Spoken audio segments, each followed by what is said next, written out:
একটা সুন্দর গ্রাম, চারদিকে সবুজ মাঠ, গাছপালা আর পাখির ডাক। এই গ্রামেই থাকতো একটা ছোট্ট ছাগল। সবাই তাকে খুব ভালোবাসত। সে ছিল শান্ত, ভদ্র আর একটু বুদ্ধিমান। ছাগলটা প্রতিদিন সকালে মাঠে গিয়ে ঘাস খেত আর গান গাইত। ঘাস খাবো, দৌড়াবো, আনন্দে দিন কাটাবো। গ্রামের পাশেই ছিল একটা ভয়ঙ্কর জঙ্গল। এই জঙ্গলের রাজা ছিল এক বিশাল সিংহ।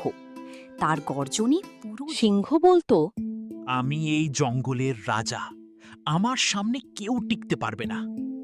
সব পশুরা তাকে খুব ভয় পেত। একদিন ছাগলটা নতুন সবুজ ঘাসের খোঁজে একটু একটু করে এগোতে লাগলো। সে ভাবল, আজ একটু দূরে গেলে নিশ্চয়ই আরো ভালো ঘাস পাবো। ঘাস খেতে খেতে সে বুঝতেই পারল না সে জঙ্গলের ভেতরে ঢুকে গেছে। হঠাৎ চারদিকে নিস্তব্ধতা। তারপর একটা ভয়ঙ্কর গর্জন। ছাগলটা ভয় পেয়ে পিছনে তাকালো।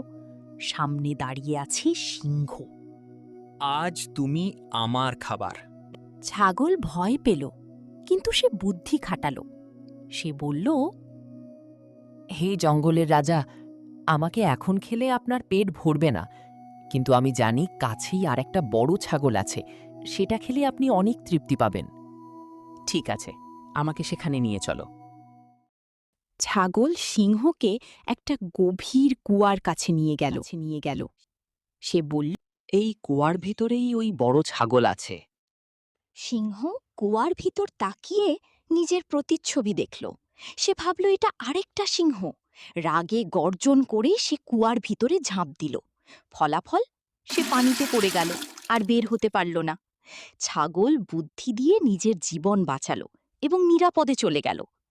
শিক্ষা: বুদ্ধি শক্তির চেয়েও বড়। বিপদের সময় মাথা ঠান্ডা রাখা দরকার।